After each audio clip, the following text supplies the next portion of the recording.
সাল ২০২৩ ৬ই ডিসেম্বর। এই দিনটা আমার কাছে অনেক বেশি স্মরণীয়, কারণ এই দিনটিতে আমি আমার ভালোবাসার মানুষকে পাই। দীর্ঘ ৭ বছর সম্পর্ক করার পর ডিসেম্বরের ৬ তারিখে আমাদের ৪ হাত এক হয় আর একটা নতুন সম্পর্ক তৈরি হয়। ডিসেম্বরের ৬ তারিখটা আমার কাছে ভীষণ স্পেশাল। তাই এই স্পেশাল দিনটাকে আরও স্মরণীয় করে রাখার জন্য ভাবলাম কিছু একটা তৈরি করি। কি করা যায় ভেবে না পেয়ে বসে গেলাম আমার খেলনাপাতির জিনিসগুলো নিয়ে।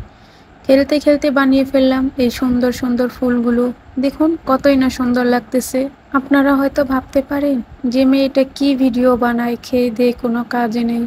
আসলে এটা আমার শখের বিষয়। আমি এগুলো করে থাকি, আমার খুব ভালো লাগে, তাই আপনাদের সাথে একটু শেয়ারও করি। আর আমার এই ভিডিওগুলো দেখে আমার কয়েকজন ফ্রেন্ড আমার কাছ থেকে এই উপদেশ নিয়ে তারাও ঘরে এভাবে অনেক জিনিস তৈরি করে এই ক্লে দিয়ে, আর আমাকে ভিডিও ও ছবি পাঠায়, যা দেখে আমার অনেক বেশি ভালো লাগে।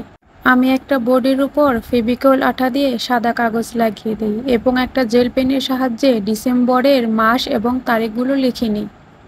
তারপর এই ক্লের ফ্লাওয়ারগুলো ফেভিকল আঠা দিয়ে একটা একটা করে লাগিয়ে নিই। ফেভিকল আঠা লাগালে এটা ছোটার কোনো চান্স থাকে না। সবগুলো ফুল লাগানো হয়ে গেলে আমি আমার স্পেশাল ডেটটাকে একটা লাভ শেপ দিয়ে এটাকে একটা মার্ক করে রাখবো। আপনারাও চাইলে এভাবে স্পেশাল দিনটাকে সুন্দর করে সাজিয়ে তুলতে পারেন। দেখুন অনেক সুন্দর হয়েছে, তাই না?